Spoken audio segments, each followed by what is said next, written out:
Counting గది నుంచి బయటికి రండి, అనుమానాలుంటే రీకౌంటింగ్ కోరండి, వైకాపా వారు అక్రమాలకు దాడులకు పాల్పడవచ్చు.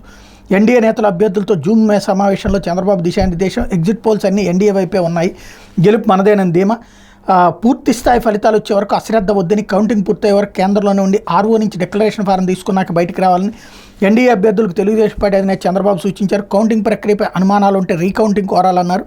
పోలింగ్ రోజు తర్వాత వైకాపా రౌడీ మూకలు పెద్ద ఎత్తున హింసాత్మక ఘటనలకు పాల్పడినట్టే కౌంటింగ్ రోజు కూడా అలజడులు సృష్టించే అవకాశం ఉందని హెచ్చరించారు. కౌంటింగ్ ప్రక్రియ ముగిసే వరకు అప్రమత్తంగా ఉండాలన్నారన్నటువంటి వార్తని హైలైట్ చేశారు. ఇకపోతే అరుణాచల్లో మళ్లీ కమల వికాసం. 46 స్థానాల్లో భాజపా జయబేరి. సిక్కింలో 31 సీట్లతో ఎస్కేఎం అఖండ విజయం.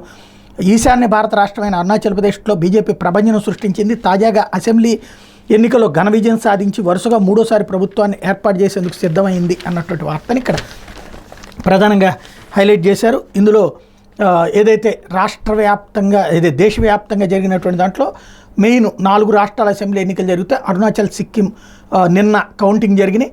మొత్తం 60 స్థానాలు అరుణాచల్లో ఉంటాయి. కమల్నాథులు 46 చోట్ల విజయం సాధించారు. మరోవైపు సిక్కింలో సిక్కిం క్రాంతికారి మోర్చా అధికారాన్ని నిలబెట్టుకుంది. రాష్ట్రంలో మొత్తం 32 శాసనసభ నియోజకవర్గాలు ఉండగా ఆ పార్టీ ఏకంగా 31 సీట్లను తన ఖాతాలో వేసుకుని ఔరా అనిపించింది. ఈ 2 స్థానాల్లో ఏప్రిల్ 19న పోలింగ్ జరగగా ఫలితాలు ఆదివారం వెలువడ్డాయి. అరుణాచల్ 50లో 36 దక్కించుకుంది.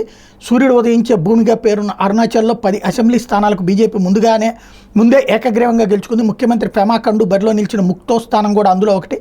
మిగిలిన 50 స్థానాలకు పోలింగ్ జరిగింది. వాటిలో 36 సీట్లను బీజేపీ తన ఖాతాలో వేసుకోగలిగింది.